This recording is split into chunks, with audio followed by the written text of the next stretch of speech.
Coach, great season. Congratulations on the season. What's your overview of today?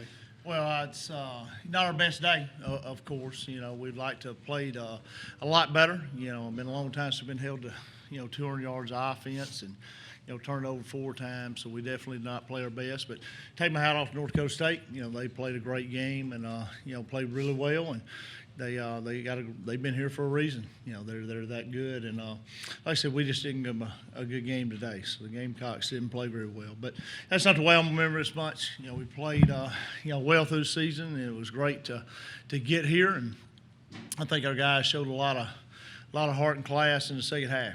To have the first half that we had, to get behind, 24-0.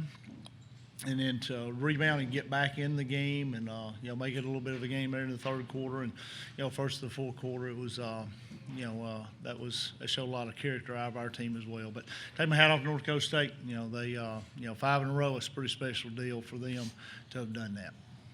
Okay, we have hand mics, so ask right up here. Why don't you give it to him?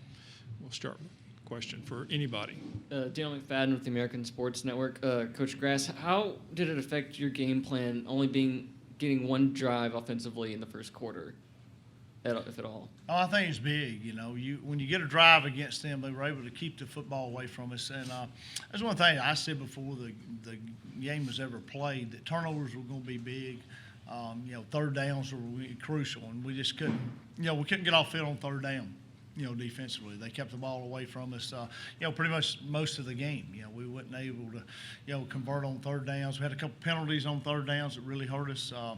I thought the punt, when we decided to punt, it was fourth and about 6 inches, and our 2 gunners had a chance to make a play on the ball and get them inside the 1, and we don't make that play, and they get it back out on the 20, and they, flip the field right back on you and get points out of that drive. I thought that was a huge turning point in the game, and like I said, we're kind of out of sync, out of rhythm offensively in the first half for whatever reason, and like I said, it's been a long time since we threw it for 57 yards passing, so we usually better, through the air there, but like I said, they made some good plays. Okay, here in the back, right there. Joe Allen, ABC Birmingham. Chris, have you guys seen an offense this season quite like theirs, just in terms of their ability to extend drives and eat up clock? No, we haven't. And we knew coming in that one of our things that we had to do to win the football game was get off the field on third down and get our offense on the field. And first half especially, we didn't get off the field on third downs, and we didn't get our offense the ball enough. And we credit North Dakota State for that. They're a great offense, and we knew coming into it we had to stop them on third down and not let them sustain drives. But they did it. They did a great job at it. Okay, right up here on the first row. Craig Stevenson, Mail.com. For Chris, what were your impressions of Wentz, especially his ability to, get out of the pocket and run when he was pressured? A lot of their passes we saw on film of him. He stayed in the pocket, but when the pocket broke down, we knew he was a mobile quarterback. We knew he was a good quarterback run from their run game, and coming into the game, we knew that, so it wasn't really a surprise. We just didn't do a good job of pressuring him for one thing up front, and we just gotta give our DBs a chance. And we didn't give him a chance up front by pressuring him at all. He had all day, and when he didn't have all day, he made plays and got outside of the pocket and made great throws. And I credit North Dakota State for that too.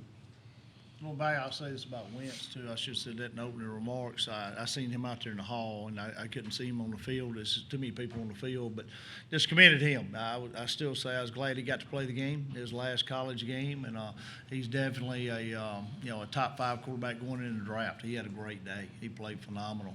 He made every throw he needed to make, and he was on the money. So for a guy that hadn't played in, 10, 11 weeks. He come out there and looked like he is, right in sync and played really well. He's going to be a good pro quarterback. He can get the job done, and he does run the ball very well on, scrambles and on design quarterback runs. So he's every bit as good as advertised for sure. Okay, back here in the back again. Joe Whalen, ABC Birmingham. Eli, what was North Dakota State doing from a defensive standpoint that made it tough for the passing game to get going today? We just got behind. I mean, the turnover was crucial. I threw interception early in the game. You know, we fumbled. So just playing from behind kind of pressured us, and they made great plays. You know, some plays I was amazed of. The guy diving for the interception, that was a great play. I knew 49 was a great player. You know, he made a great play on the ball. It was just we kind of just shot ourselves in the foot. You know, throws was there. I missed some throws that usually I make 9 out of 10 times. I mean, just playing from behind really just killed us. Up front here. Can you explain what happened on the one fumble where it appeared you were trying to hand it off? What happened on the execution of that handoff? We got plays that we got the option to run the ball or throw the ball in the same place. So I seen something. I seen the outside linebacker kind of get out of there, so I wanted to hand the ball off, and it was just a miscommunication with me and the running back. And me and the running back got to know what's going on. I should have let him know that maybe I was gonna hand the ball off. You know, it was just a miscommunication, and just bad luck on our hand. You got up front here, somebody. John Medley at Anniston Star. John, a couple of big picture questions. One, just getting here for the program, sum up, I guess, what that means, and also Buster finished with the OVC single season rushing record today. I wonder if you could address that too. Huge for Buster and our offensive line. I think you commend our offensive line on that, and he's been outstanding, you know, throughout the playoffs and really consistently, you know, through his career. You know, he's done everything we've asked him to do. He's grown as a person as well as a player, and I'm glad he got the honor of breaking that single season record, and what an accomplishment for him, our offense and offensive line. I think getting here, it's huge. You know, first time, heck, you're talking about a program 3 years ago that had not won a FCS, you know, playoff game.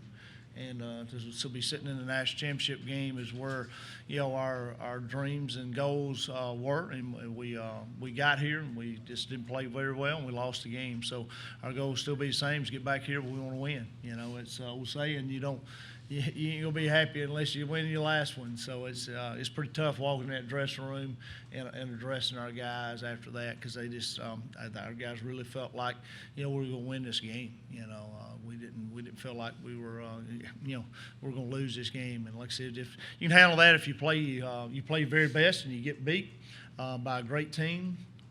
If you get beat by a great team and you don't play very well, you don't feel very good. So I mean that's kind of where we're at.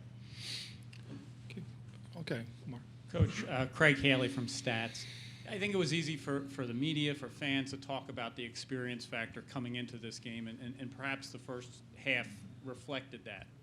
Would you say so, the way the first half went? I don't know. I think our guys were as ready to play. I don't think the environment bothered them at all. I don't know if it was. You know, I kind of question myself because I blame myself. I got to do a better job of getting them ready to play. You know, that's where I'll look in the mirror tonight and try to figure out what I did wrong. You know, but it's I don't know if it's a layoff of the 3 weeks. You know, because we were just hitting on all cylinders. You know, coming out of that semifinal game, and I thought we handled the 3 weeks, you know, pretty good. I'll evaluate that, and you know, next time here, you know, question some of that stuff. But I think you can ask the guys. I think we were about as ready as we could play, maybe a little too ready, you know. So I don't know. We've been waiting, anticipating, you know, 11 o'clock to get here and waiting on it, and I think we may have pressed a little bit. You know, and so that's one of the things I'll evaluate as well, you know, and we'll sit back and, you know, kind of reflect on it. But I do think the experience they have of getting here and doing it multiple times, I've said it before, they're guys, when playoffs start, you can look at them on film. They're a different team. Sure. You know, they know how to win the games.